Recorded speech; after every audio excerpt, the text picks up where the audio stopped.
The Yu-Gi-Oh! Trading card game has over 10,000 unique cards for players to collect, trade, and construct their own personal decks. But what would happen if players only had access to the bare minimum? In this series, both the TheRJB0 and myself will each open a very select amount of sealed product. Once we open that product, we must build a deck using only those specific cards pulled, that's it. And at the end of each episode, we discard the entirety of our pulls to the graveyard and start from scratch with a new product. Every card counts. This is Yu-Gi-Oh! Sealed Showdown.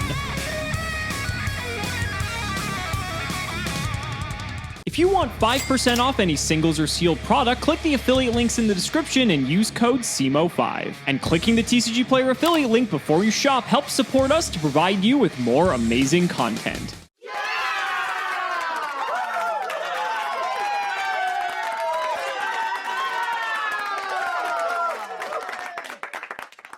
Man, last episode was just incredibly fun. Being able to decimate Robert with the Creator Fusilier Dragon combo, which is the ultimate pipe dream, it was a blast. That's why I love Sealed Showdown. The fact that we just get to play these wacky decks like this, and then when we get into another episode, who knows what's going to happen. I love it. I love everything about it. But Flaming Eternity is actually going to bring an end to the Duel Monsters era and bring us into GX next time around. This is the last set before we start getting Elemental Heroes, Cyber Dragons, and the like, and this is actually a pretty decent set. I'm excited. I have fond memories of this set because it has some of my favorite cards in it. But let's go ahead and start with 24 packs of Flaming Eternity. Flip up pack number 1, see if we get anything good. We've already got some decent stuff to work with here. Most of the cards here are going to be your just generic commons that you come across. Armed Samurai Benkei may be good. It depends on the rest of the equip spells in the set, which I don't think there's many, so we'll have to double check that. But Deck Devastation Virus is a nice super rare because the top end of this set in terms of attack power isn't very high. So if we have a way to trigger this, this could actually be, no pun intended, very devastating. So once again, we have our element synergistic cards. These are cards that gain certain effects based off the attributes. The one of particular note here is Element Valkyrie that gains 500 attack when there is another fire monster on the field. So this boosts it up to 2,000. That could be worth it because 2,000 is pretty strong. We saw Robert try to take advantage of this in the previous episode. Rescue Cat's a sick pull. This is pre-errata Rescue Cat. I'm not sure if that matters all that much for the purposes of this series, but still a pretty strong card, and this is probably going to be one of the best cards that we want to get 3 of. Threatening Roar. The fact that we can blank battle phases is pretty strong and can stop just some absolute just big blowouts. I also don't want to discount Brainjacker. Now, this card is weird because it doesn't work the way that some people might think it does. So it says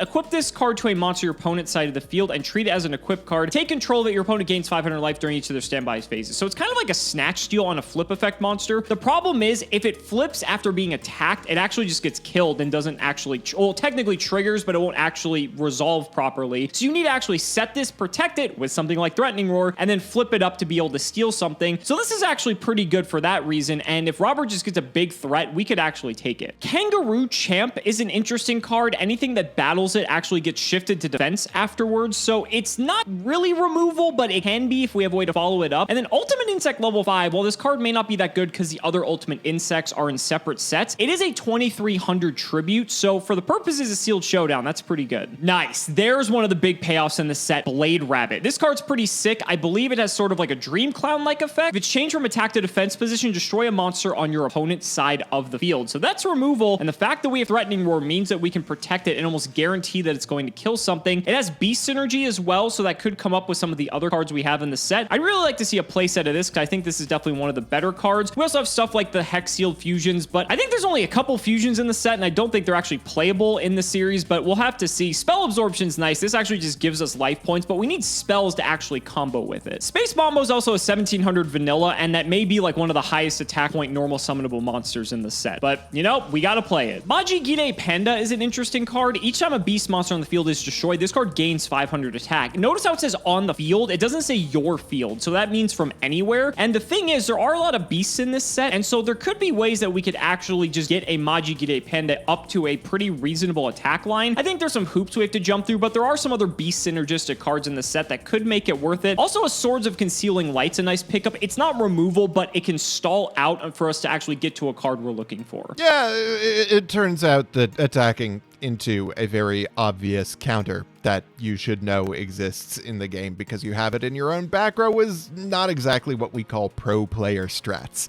But I can't really beat myself up over it too much. There are a couple of things to take away from that. Number one, aggression was going to have to be part of my strategy in the first place, but I should have waited until I had another monster because I should have realized that there was a potential threat in the game. Which brings me to my second point, which is that while my points of growth have been great, I need to recognize that learning is about a little bit more than just recognizing where you need to improve and saying that you're gonna do it. There's more to learning than just making resolutions to do so. You need to put in infrastructure, you need to put in practice. Being good at something like Yu-Gi-Oh! Is going to come from focus and a clear mind, which also comes from confidence, which also comes from comfort, which comes from practice. And I have a couple of ways that I look forward to practicing that I am going to talk about a little bit when we get into deck building, because they're going to inform the way that I build my deck and how I move from deck building into play today. And I'm hoping that y'all get a little bit out of this about maybe thinking about your own learning process and how you can get better at the game. Is this series supposed to be a blog of me getting better at Yu-Gi-Oh! And learning how to play card games? No, but it is really fun for me to get the opportunity to play with a friend in a really interesting format and to maybe get to improve on the game a little bit along the way. And I have some important and exciting things coming up that may become relevant to. But before we get to that, we do have to open up yet another iconic pack. I am, of course, talking about Secrets of Eternity as a set that... Sorry about that. Flaming Eternity is a really iconic pack, the last pack in the DM era. It's got some really cool cards, some of which have been used for years and years and years, and some of which are just sick looking. I'm hoping that this is a hype draft. Let's get into it. Pack number 1, a Feather of the Phoenix at the super rare slot. This card is really gorgeous in person. If you haven't seen one of these before, I highly encourage you to, especially if you have somebody who has the ultimate rare around you. This card is gorgeous. It is also Garbo, unless you're in certain FTK strats. For our purposes, this card is probably not going to be very useful, as is Shadow Slayer. One thing I'm really going to be tracking in this set is my rare pulls. I have historically god-awful rare luck, but really good holo luck, which is proving to be the case. But in this set, rares are crucial. All of the best cards in this set are rares. So hopefully I get better rare luck than I have in the past. I also got Threatening Roar in this pack, which is a really good card. There's a reason we've been playing worse versions of Threatening Roar so far, and this one at least protects you for the whole turn and also protects your life points. Something brand new when it comes to our attack dodging cards these series. Also, shout out to Mambo. Pack number 2, Meteor of Destruction is not a great card. There is kind of a beast burn strat in this set, but it's not very good, and Meteor of Destruction is not a terribly good card. I could see it being played in a really aggressive burn strat, but I am probably not going to be playing it. Also, shout out to all the judges who have ever had to deal with pole position. Absolute nightmare of a card. Blade Rabbit is kind of Dream Clown, which is kind of cool. If you have Threatening Roar, you basically get to destroy a monster and also survive a turn to get a tribute summon off, so that could be worthwhile. Release Restraint makes my heart hurt a little bit. As a child, I thought that Gearfried the Swordmaster was the sickest thing in the world, and unfortunately, we won't be able to play it in this series because Gearfried the Iron Knight is not in this set, and he would be a little bit too impactful at an 1800 attack point stacked line for us to be able to grandfather into this set. So, rip to a real one. Hopefully, you get to slash some motherfuckers in another set. Another Meteor of Destruction. Come on. Golem Sentry, though, is pretty good. Basically, a Pac-Man card with an 1800 defense point stat line,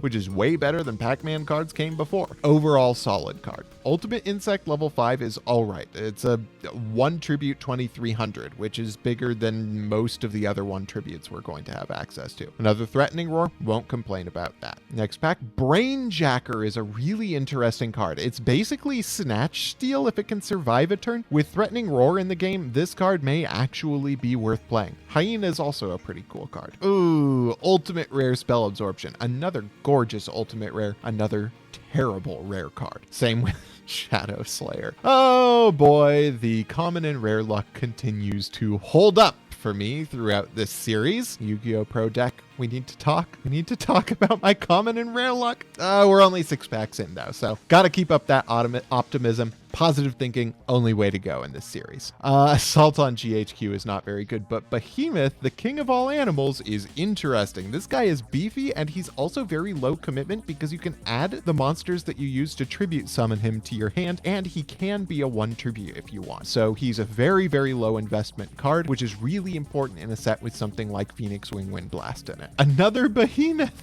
Okay. My super rare luck continues to be fascinating, but my rare luck continues to not particularly hold up with another ultimate insect level 5. I'm sure this card is pretty decent, but I would really like to start seeing some of those impactful spell and trap cards. Another copy of Blade Rabbit, another Threatening Roar. Not too special, but we are going to need these, so glad to see him early. Well, and just like that, the pack following up, there's our 3rd Blade Rabbit, 3rd Threatening Roar, so at least we have that out of the way. Those are definitely some of the better commons. Another Kangaroo Champ is pretty good. Problem is there's a bunch of cards in this set, kind of like the others, that we can't really do anything with. Release Restraint would be nice, but we would need the Swordmaster, but unfortunately we don't have Gear Freed. We also have cards like Refusion, which again, I don't think we're gonna be doing much fusion summoning this episode, so it's just sad to see that these cards are kind of duds. Ooh, okay, this is looking pretty good. So we have a Golem Sentry, which is actually a pretty reasonable defender at 1800, and you can actually flip it up to bounce a monster back to hand and then flip him back down. So he's actually a very scary card in a format like this. We have our Blade Rabbit set. We have another Ultimate Insect level 5, and here we have Blast Magician. Now, I just love the artwork on this card. This card is so fucking sick. In terms of its effect, I don't think it's too strong. I mean, the fact that we can actually destroy monsters is nice, but we need enough good spell cards to make this worth it. Its stat line is not the best, but if we have some spells, we could actually take advantage of this. Holy shit! And there it is, ladies and gentlemen. Not only do we have the Sacred Phoenix of Nephes, the cover card, and probably one of the best cards we could have gotten in the whole set, but there is a Phoenix Wing Wind Blast to accompany it. I want a playset of this card because this is probably the best card in the whole set, but Nephes is nuts. This card is 2400 attack. It basically can come back if it's destroyed by a card effect and just heavy storm the field. Oh my god, this card's so good. So happy to see it. Now we need to get Hand of Nephes as well to make it even easier to summon. I also really like Hyena. I think this is the first one of this that I'm seeing. This card, if it's destroyed by battle, we can special summon any number of them from our deck. So this gives us tribute fodder for the Nephes now. We're gonna have to think of as many ways as possible to be able to get that onto the field. Another Golem Sentry, another Hyena, another Brainjacker as well. I mean, even if Robert gets like a Nephes, we could possibly take it. That's pretty scary. That means he could take ours though too. Ugh, gotta look out for that. So here's the Hand of Nephes. I'm not sure if this is the first one of this we've seen. We may have gotten one more, but this card is essentially the creator incarnate from the last episode. You can tribute this card and another monster to special summon Sacred Phoenix of Nephes from your hand or deck. That is what makes this card much better. It's a little bit more high investment, but the fact that you can just get the Nephes directly from the deck is huge. You could just set something in a Threatening Roar turn 1, protect yourself, then turn 2, drop this, and it's probably game over. Also, another Swords of Concealing Light is pretty good as well. A big tuft mammoth.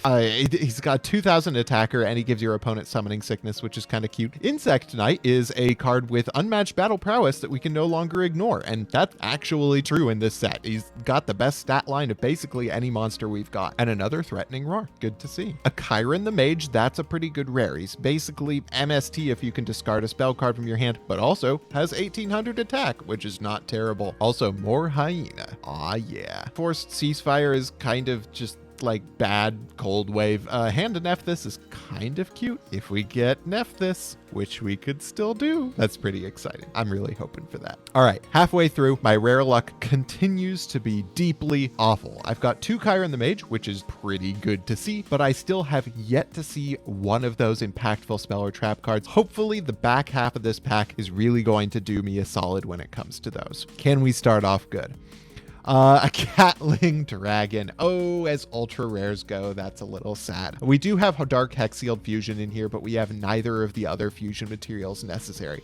This card is awesome, but we're not going to get to use it. Pack number 13, Swords of Concealing Light. Oh, I am so glad to see at least one copy of this card. It is basically a removal spell because it sets all your opponent's monsters face down, and the defense stat lines in this set are not excellent. Phoenix Wing Wind Blast. Oh, thank goodness. I have gotten now one of the Swords of Concealing Light and one Phoenix Wing Wind Blast. I really hope to see a couple more of those. I was really worried that I just wasn't going to see any of them. You know, I've had not the best common and rare luck so far. This is already looking so much better in that department than the last few sets. Next pack for Ceasefire is not great. Rescue Cat, add that card to the list of crazy cards that are absolutely terrible in this series. Cross Counter is a funny card, but probably not going to be terribly impactful because the biggest defense point stat line we have in this set is going to be that Golem Sentry at 1800, so probably not worth running. That's actually our third copy of Swords of Concealing Light, so we have a playset of that now. I would really like to see Phoenix Wing Wind Blast. That's actually what's a bit scary about Nephes, is that with Wind Blast being so prevalent, he could actually just stack it to the top of our deck, and then we're pretty far behind. But we do have another Nephes. I think that is either our second or our third, so we're looking pretty good in that regard. You know what? I actually spoke too soon about the Space Mambo. Insect Knight is also in this set, and his battle prowess is unmatched in this department. 1900 4-star monster. That is just premium. Well, there's our third ultimate insect level 5. I guess if the Nephes plan doesn't work, we still have this as a fallback, which honestly I'm not too upset about. Another Insect Knight. We're getting pretty solid on all the commons at this point. I think we're missing a couple. I still think we need a playset of Insect Knight, but with 6 packs left, we should be okay. Wow, and there's a cool pickup. Not a particularly good one, but Ultimate Rare Feather of the Phoenix. This is actually a gorgeous card in real life if you've ever seen it. You can discard a card to take a card and put it on the top of the deck. You know, it's cool for recycling some of your bombs, but again, you have to wait to actually draw it, so you're resetting your draw at the same time. I don't know if this is good enough for us to play. We did get a third Brainjacker though, so that's interesting. Okay, so here's another interesting payoff in Behemoth, the king of all animals. So it can also just be tribute summoned with 1 tribute, and it becomes 2000 if you do that, so you're probably not going to want to. But if it's tribute summoned, you can return from your graveyard to your hand a number of beast type monsters equal to the number of tributed monsters. That's not super relevant. What is relevant is that it's 2700 attack. That can actually eclipse a Sacred Phoenix of Nephes if you tribute for 2. There might be a card in this set where you can use it as 2 tributes for an earth monster, but I'd have to double check if that's the case. But again, the fact that you have a 2700 beater, that's pretty big. All right, 6 packs left. Can I get 2 more Swords of Concealing Light and 2 more Phoenix Wing Wind Blasts? Fingers crossed. Ah, well, there's another Swords of Concealing Light. That's great to see. Yeah, certainly not going to complain about that. Very, very good. Another Meteor of Destruction. Ah, that could have been a Phoenix Wing Wind Blast. And another Golem Sentry. I think I have my playset now, and I definitely have my playset of Hyena, which is important. Next pack, another Phoenix. Oh, and Lightning Vortex. Holy crap, my removal lineup is good. Oh, this is so good. Oh, I could not ask for a better pack. That is really, really important. This is gonna be fun. Threatening Roar. I think I have my playset already, but I'm not sorry to see that card. Another Cross Counter. Can I get 1 more Phoenix Wing Wind Blast? 1 more Swords of Concealing Light. There's another Force Ceasefire. Could be better, but we have 1 pack left, and I honestly can't complain about my opening so far. Last pack. Can I get something hype in the close? A Grand Mark is pretty all right. You know, this card is probably at the very least going to eat up a Phoenix Wing Wind Blast, which could be better, but if I can hit something like a Threatening Roar instead, make Alex waste that, then I won't be sad about that. It's got 2400 attack points, which is the most we're going to get out of 1 tribute, and ultimately, that's pretty all right. Okay, this is the first set that we've had in a while where I feel like the commons and rares are solid for me. Like, I don't expect that I am going to lose this episode just because I didn't pull the basic cards necessary to play it, which is a step up. Now let's see if those points of learning or that learning infrastructure that I want to put into place is really going to help me out. Let's get into deck building. All right, you guys, only a few packs left of Flaming Eternity. I would really like to see at least 1 more copy of Phoenix Wing Wind Blast because we have like 5 Swords of Concealing Light at this point, which is nice, but we need to get the best card in the set for sure. So flip it up. Wow, Gearfried the Swordmaster. Talk about one of the coolest artworks in the game. Unfortunately, we can't even play this because we don't have access to Gearfried, which sucks, but I think that's a pretty cool pickup nonetheless. Let's go ahead and move on to our second to last pack here. Spiral Spear Strike is another one of these cards that we actually just can't even use, which is unfortunate. We did get our third Insect Knight though. I think we were still only on 2, so the fact we have a third one now actually completes it. Now let's open our last pack. Can we please just get a Wing Blast in here? It doesn't look like it. Okay, well, I think that's definitely going to be an uphill battle for us going up against Robert. We'll have to see. His luck hasn't been particularly good the last several episodes, but let's go ahead and load up Dueling Book. I'm excited. We got Sacred Phoenix of Nephes, you guys. This is going to be great. All right, buckos, here's the plan. I have a 3-part path to victory today, and it is going to seem extremely clunky and extremely handholdy. But that is because I am on an elimination diet for table 500 tendencies. I am basically giving myself the least room for error so that I can figure out where my areas for improvement are and figure out the strategies to make sure that I am hammering good habits into my head. So I am doing a few things today that are really just like giving my brain the easy track to doing things so that I can get used to operating within the mindset of Yu-Gi-Oh! And hopefully as I get used to following good habits, I am more likely to do them even without these structures in place. So this is going to seem very silly in a number of ways, but I promise you there is a method to my madness. Starting off with the fact that I did my deck preparation by reading every single card in the format out loud. See, our brains are very much built to be out in the wild, where it's important for us to not devote too much of our attention at once to a given thing. That means that our brain spots patterns and then fills in the blanks, which is why Yu-Gi-Oh! Players are famous for not reading the cards that we're working with, because our brains, when we do a quick scan, like we do when we're in a limited format, tend to fill in what makes sense rather than what's exactly on the card. Reading out loud, however, overrides that script in our brain and makes us focus more on exactly what's on the card because we are trying to speak them rather than just conceptualize them. So doing that was really cool because I learned a couple of things that I did not know going through the pack opener. Some things that some of y'all may have already spotted. Next, I did my deck building kind of reactively. I'm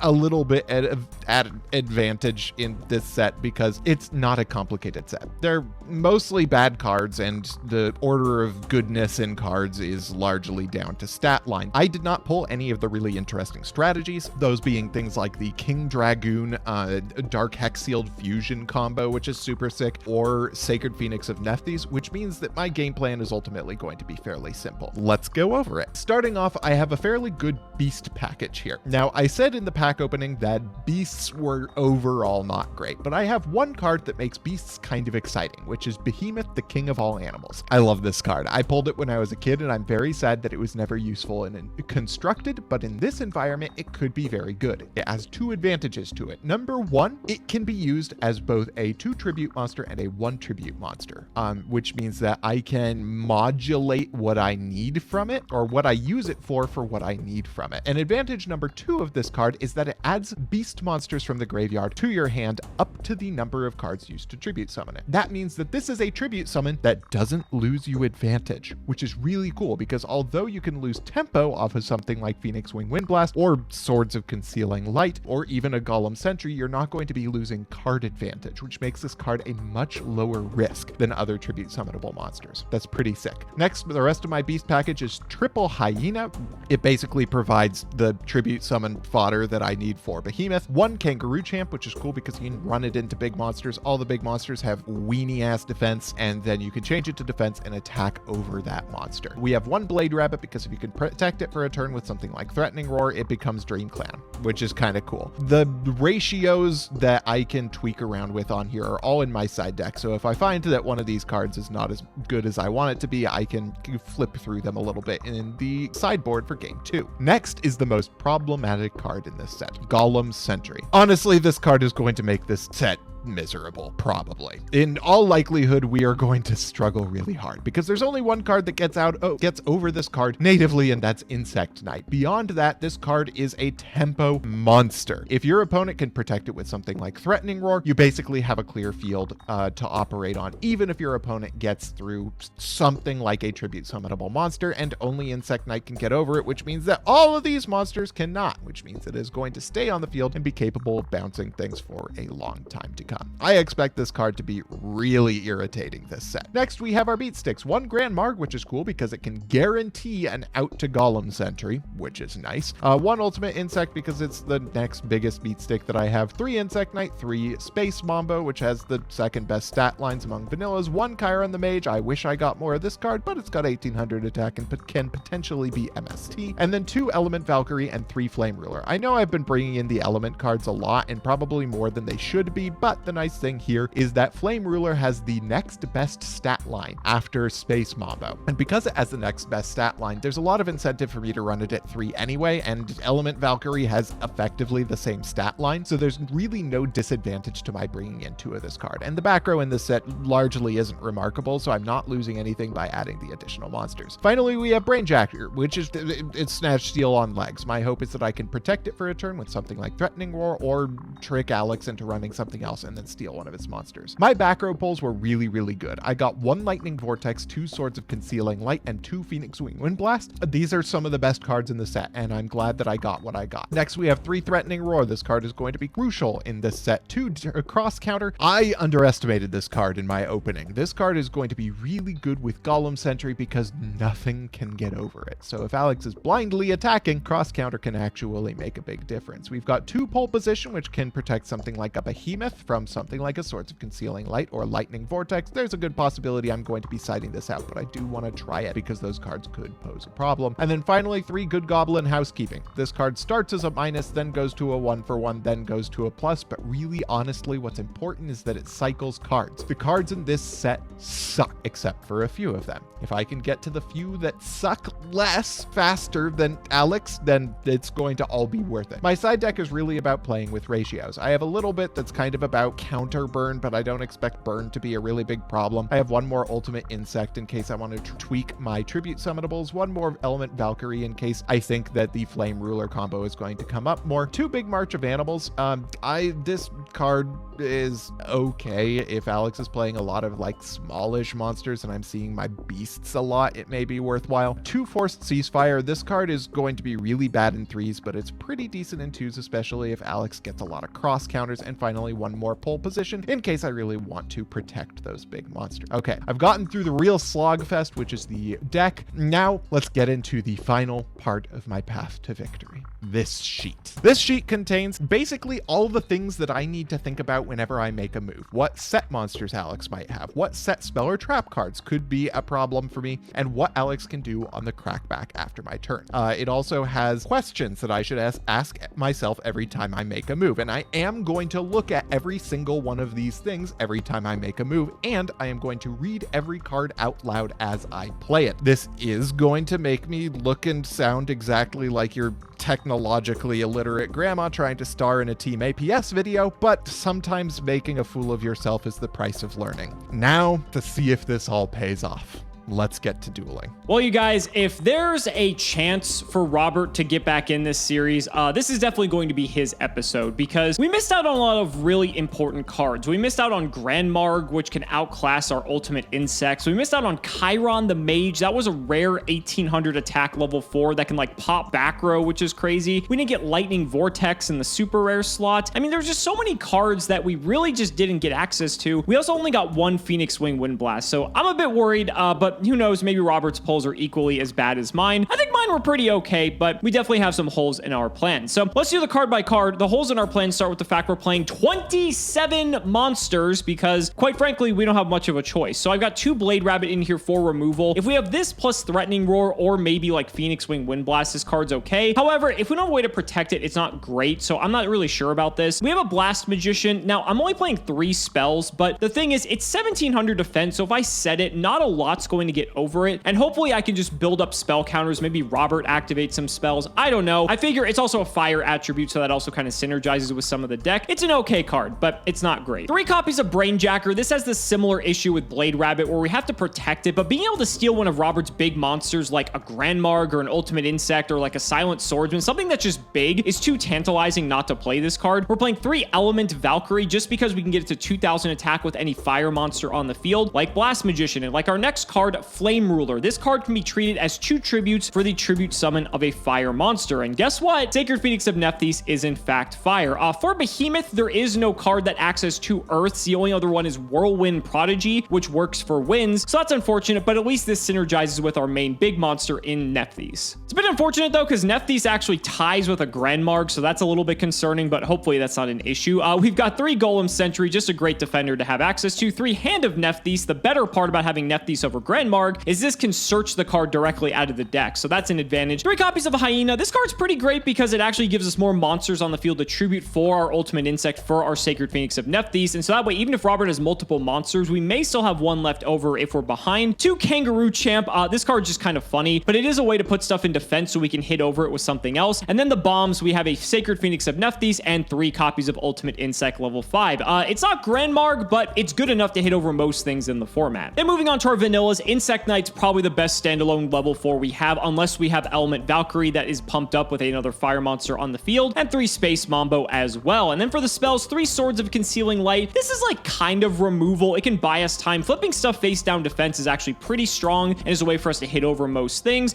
And then the traps, the lone copy of Phoenix Wing Wind Blast, unfortunately, and 3 copies of Threatening Roar. This is going to be a pain for both Robert and I to have to play through, but that's the format, ladies and gentlemen. We also have some cards in the side deck. I don't know if we're going to go into them. Behemoth is in here just because it's a bigger beater than Sacred Phoenix, so we'll see. I have another Blade Rabbit, 3 Mecha Dog Marin. Now, the reason for this is because it can actually deal burn damage, and sometimes these games get very, very close, so if I identify that this is better than some of the other cards in my deck, I may side this in. Same goes for Rescue Cat. Rescue Cat's primary purpose is like damage very quickly. We can actually bring out 2 Hyenas and like hit for 2,000 if we have an open board, but other than that, I don't know if Rescue Cat's very good because the monsters are just going to get destroyed in the end phase, so we don't really have anything good to do with them for the most part. I threw Feather of the Phoenix in here. I guess if we recycle like Wind Blast, maybe that's good, but I don't know. I still think that just requires way too much setup for this card to be good. 3 Spell Absorption, so this kind of goes with the Blast Magician. This would be good, but the problem is I don't think there's going to be a lot of spells being played in this format. Swords of Concealing Light and Spell Absorption, and then like Lightning Vortex are really the only playable ones, so I'm not sure, but I have it in here because it's pretty much the only other playable card I have access to. And speaking of which, Force Ceasefire is the last card. Discard a card. No traps can be activated until the end of this turn. This is not trap stun. The problem with this is Robert can flip up a Threatening Roar or a Phoenix Wing Wind Blast in response to this, or guess what? He can use it next turn. The only real advantage is that this could maybe bait out his back row, and like that could be worth it if he thinks we're going to try to go for a push. However, I'm not too optimistic that that's going to be the case, but we'll see, guys. I'm excited. There weren't too many playable cards to choose from here, but I still think we have an okay deck, especially because we got cards like Ultimate Insect level 5, Sacred Phoenix. We'll have to see. Hopefully Robert pulled worse than we did. So ladies and gentlemen, it's time to duel.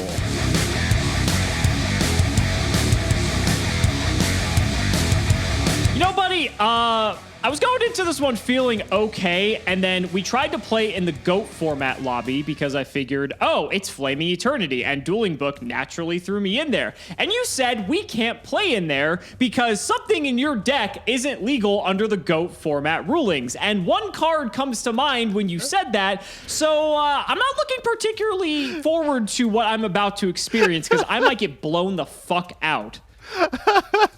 We shall see. It's gonna be an interesting one. This set, I gotta be honest, I was thinking that I thought this was gonna be similar to like Rise of Destiny. I think this set's actually worse than Rise of Destiny, if I'm being honest. I think that set had way much more play to it. There's a lot of cards in the set that are unplayably bad. Absolutely, and there are a couple of cards that have the potential to we'll say pose an undue burden on the game state. Yeah, not looking forward to it, if I'm being honest, but Sealed Showdown, buddy. We got to get to it. I'm ready if you are. I am also ready. All right, let's go ahead and shout the patron. It is Michael Madden. Thank you for the support, and God willing, I'm not going to win this rock, paper, scissors. All right. Well, good game, buddy. This was fun. I will see you in whatever's next. I don't even remember. Oh, we'll talk about that later. Anyway, you're probably going to be going first, so just get it over with. I am absolutely going first. Gross. This is going to be so bad. All right, let's see what you got. Okay, and because we are not allowed to play in the GOAT format lobby, I do have to manually draw a card. Oh, you know, we're such peasants now that we have to manually draw for... Let's see what's going on. We also don't just have the cards automatically hit the field like in the GOAT format lobby. It does streamline a lot of things being in that lobby, so I blame you for this. You should. I definitely accept the blame for that. This is taking me a little while, and I will explain why that is at the end. Won't take me long. I'll be honest. During my main phase 1, I am going to set a monster, and I am going to set a back row, It is your turn. That's about as standard as it gets by our show standards. Yep. Anything in standby? Probably not. I'll just go to main one. I'm not even going to give you the opportunity. I am going to... Okay, let me think about this. So set cards in this set, there's not many that are very good. There are cards like Hyena, which gets you multiple cards on the field, which is, yeah, that's pretty good. There's the Golem Sentry, which I'm actually a little bit worried about. That card's very good in this set. Aside from that, though, I don't think there's anything else like too scary. Those are the main ones. So let's go ahead and try to neutralize these as best we can. I'm going to run out good old Insect Knight. Ooh, you drew it turn 1. Okay. I did. Let's try to hit in here. It is, in fact, a Golem Sentry. And we are not going to be getting bounced to hand because it has to be flip summoned in order for that. So I tried to play around it as best I could. If it was Hyena, it was Hyena. But that's going to be it for me, buddy. Go ahead. All right. I'm going to draw for turn. Oh, interesting. I think Insect Knight may be one of the only cards that can contest Golem Sentry, like turn 1. I do want to make sure that you do not get the opportunity to go into a tribute summonable monster early on, so I'm going to normal summon my own Insect Knight. I'm going to go into battle phase, and I am going to attack into yours. Okay, I actually think that's fair because getting a tribute summon out is probably the name of the game this episode. It's, a lot of episodes, that's what we're trying to do, but there's a lot of removal in other episodes, and this one not as much. I'm going to set a monster, and I'm going to end, or back row, and end my turn. Another back row, huh? That's interesting. Okay, I'll head on over to main 1. What do we feel like doing? I guess I'll run out good old Space Mambo. Space Mambo, okay. Yep, we're going to Mambo it up, hit you for 17. I will take the 1700. And I will pass the turn. Okay, let's drop a turn and see what we've got going on here. That's an interesting one. At least you're playing more than one card a turn, buddy.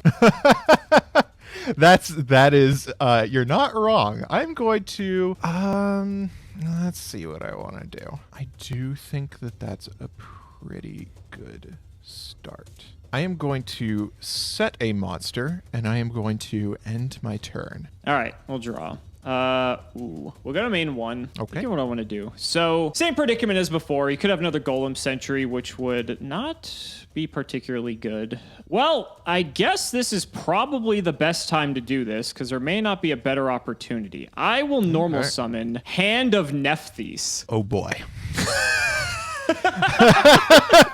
I know what's coming. Buddy? I do not have a response to the normal summon. And I will activate the effect of Hand of Nephes. I will tribute herself and the Space Mambo for the one, the only, Sacred Phoenix of Nephes! Oh, I'm so excited that you got that and that you got to summon it. It's cool that we're getting to see the cover cards in these episodes. First creator, now Nephes. We almost got to see Horus as well in Soul of the Duelist. So it's fun that at least one of us is getting this. Now I'm going to lose to Phoenix Wing Wind Blast, so go ahead. When you go into the battle phase, I am going to Threatening Roar here. Okay, that's even worse probably then. Second main, I got nothing else, buddy. Go ahead. Alex, I was a little sad that I didn't pull a Sacred Phoenix of Nephes, because I really thought that meant I wasn't going to get to play it. But having seen you play it, my fucking Sacred Phoenix. I think I do get to play a Sacred Phoenix. You know what? Okay, before I made this play, I'm going through the possible plays in my mind. Like, okay, what punishes this? And I'm like, Brainjacker is so fucking good. And here we are. All right, buddy, you get it. And this card's so Brainjacker is like such a you need Threatening Roar for it to be good, but in this case, it's crazy. So congratulations. Yep, I managed to pull it off. Okay, and while I'm in the main phase, I think there's really little point in my not trying to put down some pressure here. So I am going to normal summon myself a Hyena. There it is. And I'm going to go into battle phase, and I am going to swing for 1,000 and 2,400. I'll take the 34. In phase 2, I am going to set a back row and end my turn. You know, I'm glad you're just getting all this back row, buddy. You know, it's so great that you have so many good cards to work with, and my hand is just, it's wonderful. It's fantastic. So I gained the 500 from the Brainjacker. It's like half a Snatch Steal. That's a pretty good description of Brainjacker on the whole. I mean, this is like the worst version of Snatch Steal imaginable, but it's still Snatch Steal at the end of the day. Yep. All right, I will go ahead and set a card and throw it over to you. Okay. I am going to draw for turn, and I am going to continue putting down the pressure. I'm going to normal summon myself an Insect Knight. Nice top deck, sure. Pretty good one. I'm going to go to battle phase, and I am going to attack into your face down monster. You fool, it is my Kangaroo Champ. Put your Insect Knight to defense mode. The worst thing possible has occurred. I'm going to In a attack format with directly threatening Hyena, lore. and it is... Yep, not looking too good. We'll draw. And, okay, I'll set one and pass. Go ahead. Okay, I will draw for turn, and I am going to first change my Insect Knight to attack. Sure. I'm pretty sure the only thing you have that can save you in this situation is a Hyena. So I am going to overextend a little bit extra for another Hyena. I'm going to go into the battle phase. I'm going to swing into your face down monster. That is fine. It's a Hyena, but now that you have another monster, it will not do me any good. Good game. Worked out.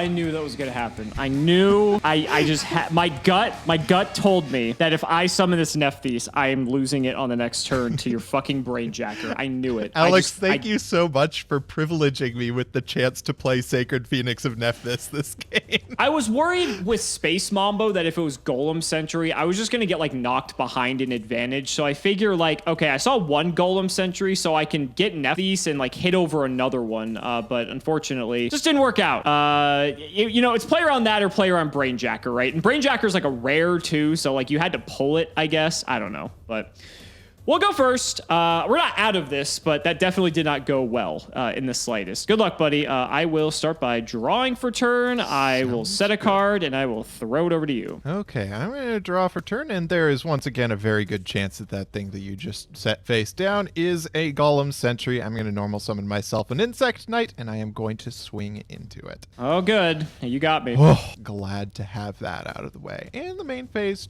2, I am going to leave things as they are. It is your turn. It's the same problem, right? It's like you have to have the Insect Knight to out the Golem Sentry. If you have no Insect Knight, this is like the best turn one play you could possibly have. It really, truly is. I expected this card to be exactly the problem of the format. Right, and it's like not even close, like how that's the correct move. Yeah. In any case, I will go to main phase 1. I've got a couple of diverging lines. I think the best of them is to set and pass. Okay, I'm going to draw for turn.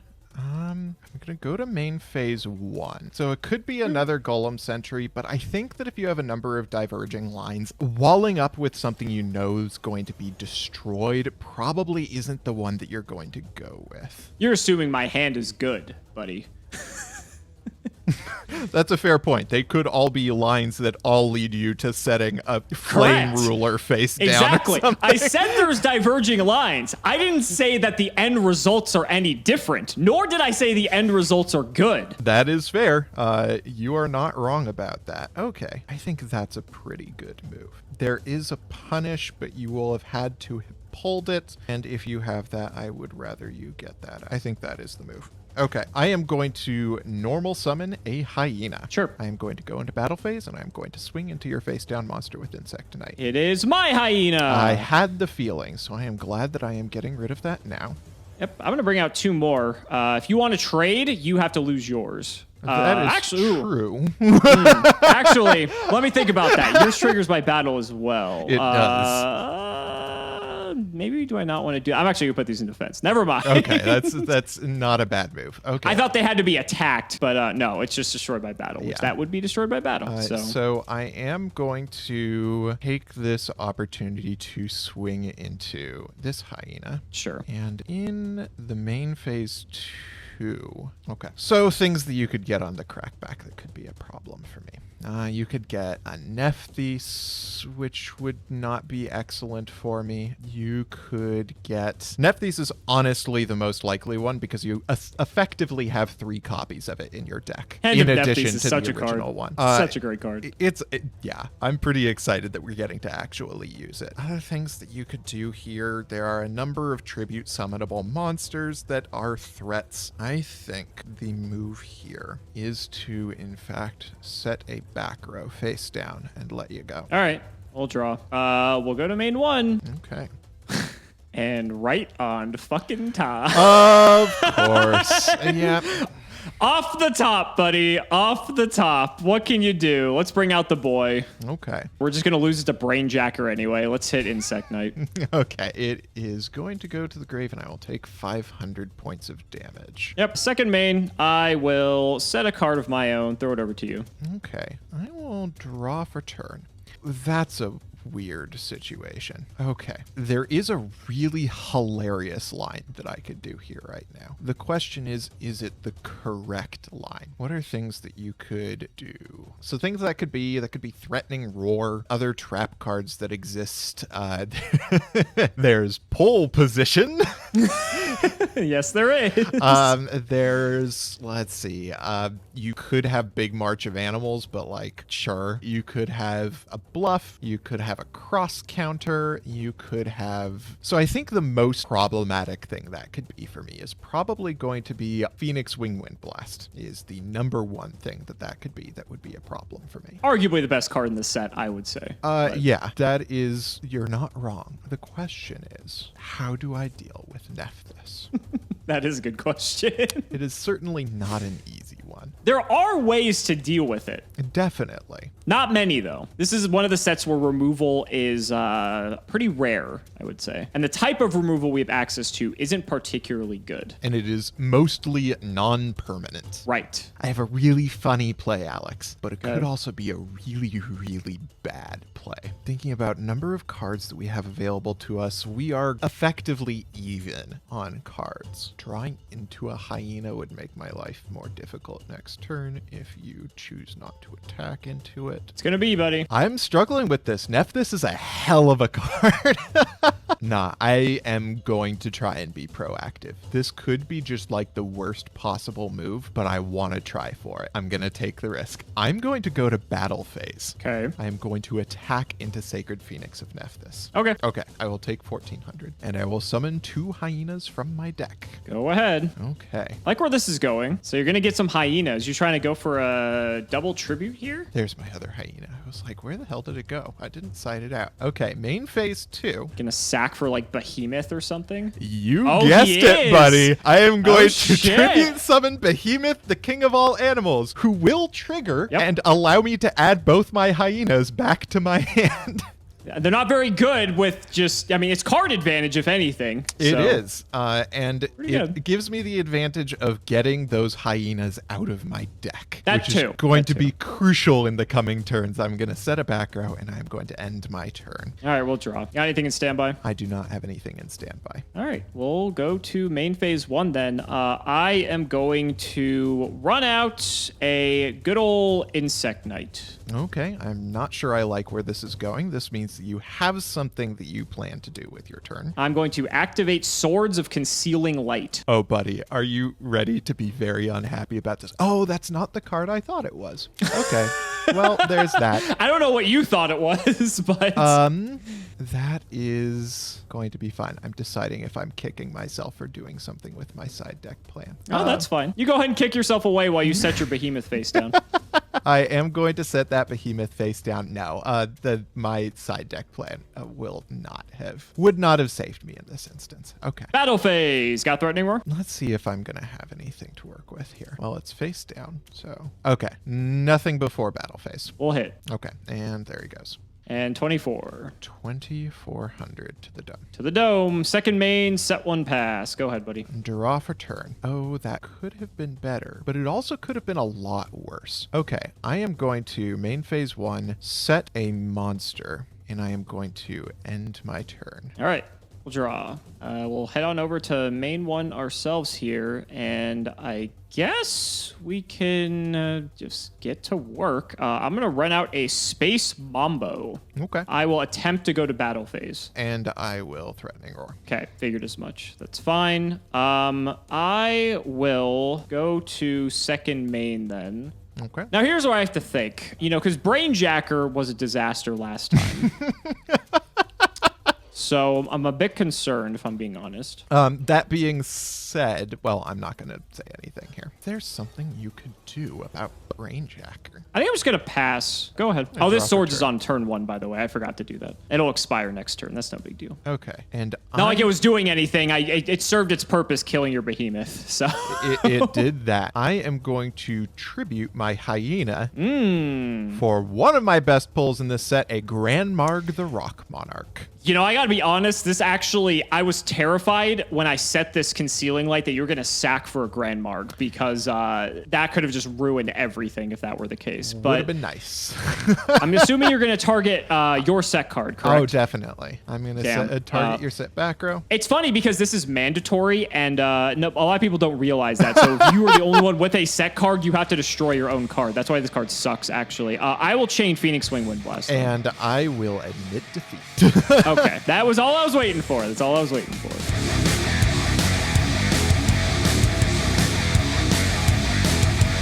Oh, and of course you topped decked into the Nephes.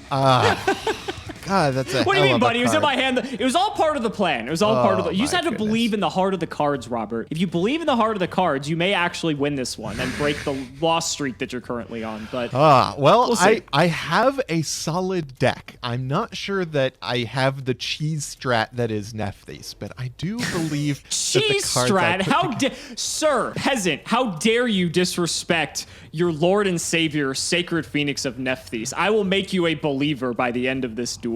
Oh, buddy, looking at this hand, I will show you who's a peasant. Oh, boy. Oh, man, I am going to start off by setting a monster and setting a back row and saying it is your turn. All right, we'll draw. We're going to do this for the third time. Let's see how it goes. Is there something that I want to do about this? I will say that if that is a Golem Sentry, I'm impressed that we've opened it and we've had the respective Insect Knight on the other field all 3 games in a row.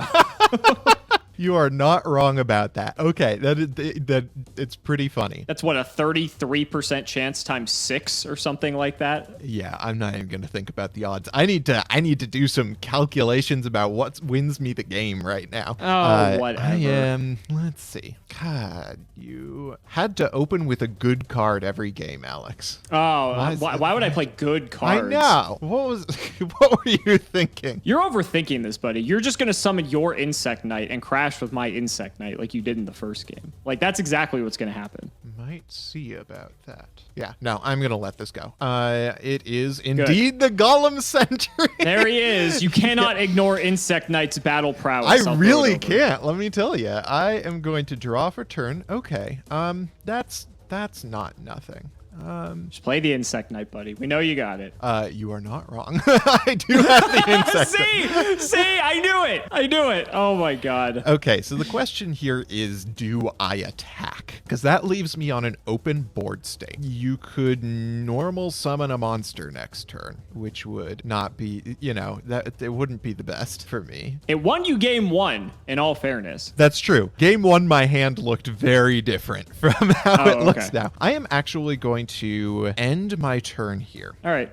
We'll draw then. Now we have some decisions to make of our own. So you obviously had something to stop the Insect Knight attack. And the only 2 cards that realistically do that are either Wind Blast or Threatening Roar. So the question is, which one do you have? That is a hard one. I'll go to battle. Okay. I'll crash. I am fine with that. Okay. Okay.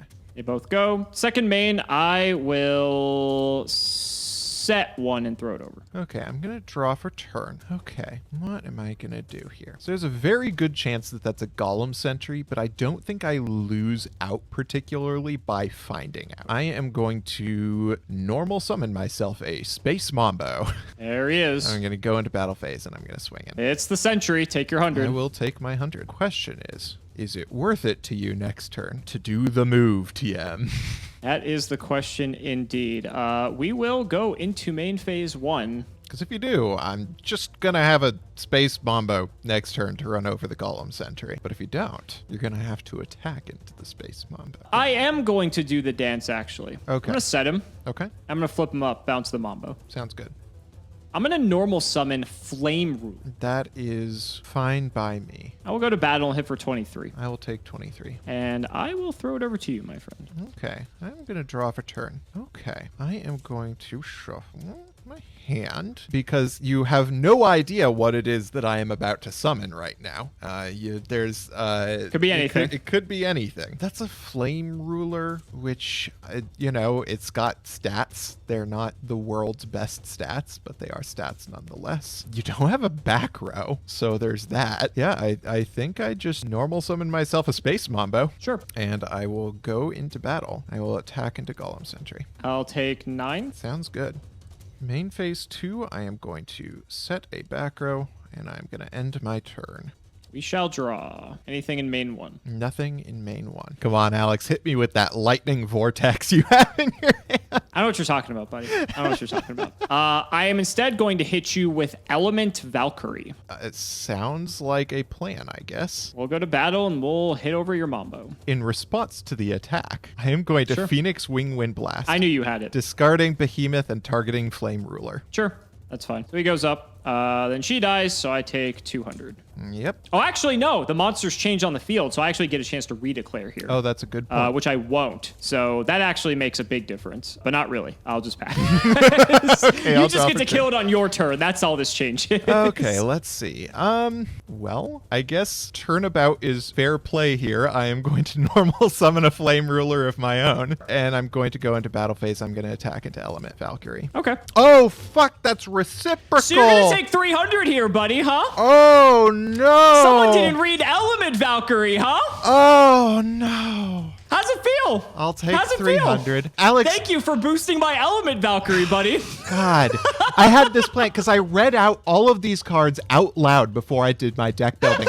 And I knew Element Valkyrie was reciprocal until now when apparently I just decided that that wasn't the case. Could have been any other monster, too. It could have been any other monster. I literally just threw that away because I forgot something I knew when I was deck building. Okay, well, it's not over, I guess. I am going to end my turn there. I was about to say, I'm top decking into a card that you already know about, which is but you're going to have a 1500. Yeah, I suppose I'll just run the Flame Ruler back out. Yep. Because when I kill yours, it's not going to be great. We'll hit. Okay, I will take the 500. And we'll try the 15. I'll take the 1500. And I think I'm just going to pass. Go ahead, buddy. Okay, I will draw for turn. So, I mean, it's not over. All you have to do is kill the Flame Ruler, and then Element Valkyrie goes back down. It's not like it's, the end of the game or anything. Oh, god damn. Okay, I think I have to do this right now. I am going to activate Good Goblin Housekeeping. Oh, so this is the card that was preventing us from using the Go format. This is the card that was preventing us from using Go format. And here I was worried about, like, double or triple lightning vortex. Well, I guess I shouldn't take that off the table entirely. But, okay, yeah. So well, that is not the card I thought you thought it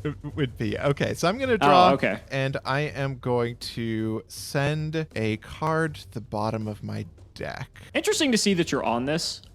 And I am going to send that to the grave. The card itself, it's weird because at first it's a -1, and then it breaks even, and then if you get a third one, it's actually a +1. That's true. All right, I am actually going to set a monster, and I'm going to end my turn. Still can't believe that card ever hit the forbidden list in any capacity, but all right, we'll go ahead and draw. It's a wild time. Main phase 1. All right, now what do we do? I've had the patience of a saint to hold this, but it's finally time. Yeah, that's pretty good. You fool. Kneel before Nephes! Arise once again from the ashes of my deck and dispose of Robert! I'm actually going to attack with Valkyrie. Okay, that was a good move because it is Kangaroo Champ. Yes, and she was still 2,000 attack because Nephes is a fire. That's true. That couldn't be any better. And you'll hit for 24, and go ahead, buddy. All right, draw for turn. Yep. Okay, that could be worse. I am going to set a monster, and I'm going to set a back row, and I'm going to end my turn. Okay, you've got back row. I mean, that's something I haven't had all game, so that's a bit nerve-wracking. Going to main one. First things first, we'll put this Valkyrie back to attack. So the question is, what am I the most concerned with here? Threatening Roar, I think, may be the only thing that saves you at this point. I don't think Wing Blast will do it, but we're gonna have to see one way or another. So I am going to run out another copy of Flame Ruler. Yeah, and that could do the trick. Let's see what you do with that. Okay, we're gonna go to battle. I am going to lead by attacking with the Phoenix. Okay. And you do indeed win. Oh! One of these times, Alex, I will remember that I have read cards that you own. Oh my God. My God. 'Cause okay, to be fair, I didn't realize Element Valkyrie was reciprocal until I read it. So I saw it first and I'm like, there's a chance I'm still in this if he summons a fire monster. And then I saw Flame Ruler and I thought, oh my God, there's hope. There's hope. I literally read it out loud and I was like, oh, sick, that's reciprocal. And then I got into this game and apparently just decided that wasn't the case. I just fucking, because I had that game won because my next few cards were this. I had a Grandmarg and I had a Brainjacker in my hand, but apparently just because I decided to forget it one time, that is, I guess, how it goes. I'm thinking back to that position. How much it was. So if you didn't summon a fire, did you have another monster that you could have dropped? I did have, I had a couple of things. So I had Golem Sentry and I had Kangaroo Champ in my. So you really weren't gonna. So what you would have done then, I think you would have gone Mambo into Valkyrie, and then you would have set the Golem Sentry or the Kangaroo Champ, I imagine. Probably the Golem Sentry just for the value. Yeah. And then that would be, I'm trying to think back to like where I was at that point. I mean, that would have been pretty good because then then what you could have done at that point is if I set something, you could have bounced it with Golem Sentry, or you could have tributed for Grandmarg at that point and just popped my set just straight up. You'd still have the Mambo, so 24 plus 17, 41. Yeah, I think you would have actually. Yeah. I think that just caused, because I have my hand is all monsters and like none of them are any capacity to just deal with the board that you have. I guess I could have gone with this Kangaroo Champ, but I think I may have drawn it like later. That might have been my top deck for turn actually. So Kangaroo Champ could have like forced Grandmarg to defense. Then I could have maybe hit over it with one of my other cards, like the Space Mambo that I had. But wow, holy shit. I still feel like you won that one because I had no right winning that game in all honesty. Yeah, I mean, the right you had was the right of somebody who does not misplay that hard. See, this is what you get for defying Nephes, Robert. I guess it is. You got so cocky that Nephthys's grand allure of goldenness, he was too good for you. That's how it goes. Yeah. No, I mean, what were your pulls like, buddy? I see you have multiple Wind Blasts. Must be nice. I pulled a total of one Wind Blast, which is awesome. My staples were really good. I got triple Threatening Roar. I got my double Wing Blast. I got double Swords of Concealing Light, and I did get one Lightning Vortex. Gross. I was very scared that you were going to blow me out with a Lightning Vortex. That was my biggest fear. Yeah, I really, as far as my staple cards went, I got Phoenix Wing Wind Blast in a couple of like not particularly useful times, and I mean, honestly, I got a very simple deck. I knew that I was going to be in an uphill battle against Sacred Phoenix of Nephes, and I was on the verge of winning that battle. Let's be honest, for the audience's sake, you won that game. I mean, just looking at, there was no other way I could have like gotten out of it if it wasn't for a mistake that you made. I had no Swords of Concealing Light. I literally had 27 monsters in my deck because I only pulled the 3 Threatening Roar, the 3 Swords of Concealing Light. I pulled no Lightning Vortex. I only pulled 1 Phoenix Wing Wind Blast, as I already said. So my hands were just mostly monsters throughout the game. And so I was thinking to myself, damn, this is really going to come down to this is going to come down to if one of us gets like Threatening Roars and Wing Blast, just because you actually have combinations of cards that you can use, or if one of us has like a way to get to Nephes off of like a Hyena or a Golem Sentry or something like that. Because just having a way to either blank an attack for a setup Brainjacker like you did in game 1, or just to have a way to set you back off of a Wind Blast, it's so strong. I mean, I did that in game 2, and that basically locked up the game. Right? That's exactly what happened. Fact that there was just so few cards to synergize with the rest of our deck, I feel like the monsters in the set were actually decent. It's just the spell and traps were just just so few and far between in terms of playability. Like, I actually was like you. I thought about playing Good Goblin Housekeeping because just being able to cycle for another card, like, may have been worth it, in all honesty, just to possibly see, like, a trap. But if it had at drawn the end, me I was into like, Swords of Concealing Light or something along those lines, I was very much in that game. Right, absolutely. So I kind of actually regret not playing that card. You got a Chiron too. Jeez, Chiron's so good. You got double cross counter. I was also worried about that card because cross counter is scary. That's like, it's, you know what? It's weird. I feel like we've played with a lot of effects in Sealed Showdown that are cross counter-esque, like this, like continuous destruction punch and things like that. And I feel like they've never come up, you know, but they're removal. So they're almost like bait, right? It's like, oh, this card destroys something, so it's got to be good. But cross counter is particularly well positioned in this format because there is one normal summonable monster that gets you over Golem Sentry. Every every single time, buddy. Yes, we did. You were on the pole position. That was interesting. So what was your logic there? So my logic was that a behemoth is incredibly strong, and the thing that kind of loses it out is if you have Swords of Concealing Light, and I knew that you had at least one Swords of Concealing Light from the last game, and I figured basically if this card could blank out a Swords of Concealing Light with something like Behemoth on the field, then I basically automatically won the game. And it wasn't something heads up. It wasn't something I was always going to use because it isn't useful against everything, and there are situations in which it loses me the game, but there were absolutely situations in which it just would have straight up won me the game. And that's what was going on in game 1 in game 2, where you activated Swords of Concealing Light, and I was like, oh buddy, you're gonna be so sad, is because I thought the cross counter I had face down was pole position, but it wasn't. I see. And so because pole position would have just ended the game at that moment. Oh, absolutely. Yeah. And the fact it protects from Lightning Vortex too, which is a super, so it's not guaranteed or anything. But yeah, no, I think you definitely got the better end of the polls here because you got Vortex, you got Chiron, you got the Grandmarg. Double cross counter too is nice. I mean, I did get a Nephes. I mean, I'm not discounting you that. got like possibly the best strategy this set has to offer. Right. And I mean, to be fair, I was very worried about this card. And so the thing was, I was holding on to not one actually, but 2 copies of Hand of Nephes that entire game because in my mind, I was thinking to myself, okay, if you have Phoenix Wing Wind Blast, then I am just going to get punished so hard because I commit to the Nephes and you just put it right back on the top of my deck, right? So I was trying to bait out all of your back row first before committing to it because in that way I knew it was going to stick essentially. But there was really like never a good opportunity to do that. So I just kind of tried to do this thing like with the Valkyrie and the Flame Ruler to just get like a bunch of threats on the field and then just eventually have like material for the Sacred Phoenix because I had it. And then once I got through the Wing Blast after the Space Mambo thing, and then when you flipped up Good Goblin Housekeeping, I thought, oh, okay, so I'm actually clear now to do this. That was just the window. But I agree with you. Having like 4 copies of Phoenix because you have Hand of Nephes, as long as you can just stick a monster, which is easy with Hyena, or having any monster plus Threatening Roar, if you can actually draw that card, then like you're pretty much set at that point. It also sucks too because there was one card in the set, Forced Ceasefire, that I thought was going to be really good, but then it actually is just really like not terrible. It's not trap stun. I wish it were trap stun, but it wasn't. Basically, everything in this set is chainable, so Forced Ceasefire does nothing.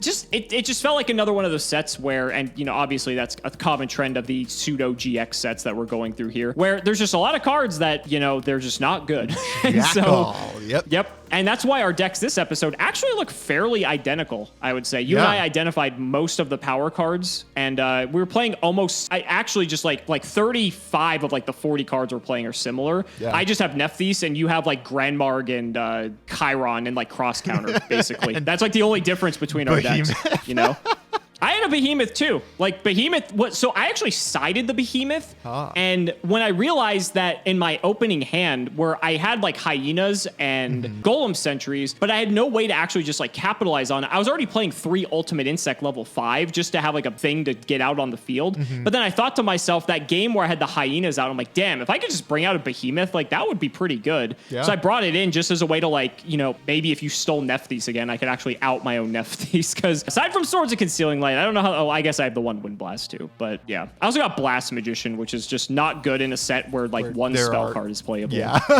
There are 2 playable spell cards in the set, and one of them is a super rare. Yep, but the artwork is cool, so he gets points for that. So guys, that's going to wrap it up for this episode of Sealed Showdown. We have to shout the patrons as always. So big shouts to Shout1317, Moto, Cameron Smith, Chaotic Meatball, SJ Winchester, Tim00x3, Ike Ironfang, Part 2, Pony Starkey and Musa, Michael Dente, Dan the Man Hoban, Synchro Guy, Ole, Mystic Walk, Sylvia Wild, Strayconic, Rockslide, Dollywop, Logan Thomas, Peter Gregory, Cole T, Thomas Nelson, Yusuf Asin 05, Jordan Coons, Calvin, Iron Bladesman, Pure Ace, Jesse Wood, True Nerdgasm, Brother Paul, Chris Hood, Lumpy, Nehru Celeste, David Lee, Rockway 325, Lane Rogers, Chat God, Soud, Agent 216, I Side and Grand Maju and Salad, Sky Rose, Dylan Hunter, Brett Harvey, John 2 Base Apathy, Astro, Brody Eastwood, Dace Zer, Elias Panero, Carlos DT, Flannel Daddy, Give Me Speedroid or Give Me Death, Matthew Elliott, MBT's Hardlike, Ashlyn Jensen, Cypher Peon Perp6, TC Gaming, Thanks for the Sleeves Dad, Matthew Brady, Edison Format, Ash Blossom Toe Sniffer, Dr. Solace, Max, Tom Russell, Gage Just Play Watts Already, Chipotle Rice, and Nicholas Garland. Thank you so much for watching the video, and we will see you next time.